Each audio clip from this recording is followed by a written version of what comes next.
Today I'm going to be talking to you about sensitivity and the best way to manage this. Sensitivity is caused by exposing the softer, more porous layer of the tooth. Using the right toothbrush can help reduce your sensitivity. So what type of toothbrush should we use? Use an extra soft toothbrush or a sensitive head for your electric toothbrush. Sensitive toothpaste can also help. There are a lot on the market, a lot of different brands. They all have similar actions, but their active ingredients are slightly different. Here are two of the most common ones I have here. We have the Sensodyne and the Colgate Sensitive toothpaste.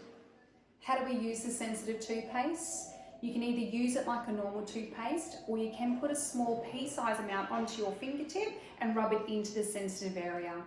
Just remember, don't rinse afterwards. We want to leave that toothpaste on that tooth surface to protect overnight. If you find the over-the-counter products don't work, we do have a number of professional products that we can recommend for you and some professional treatments we can do here.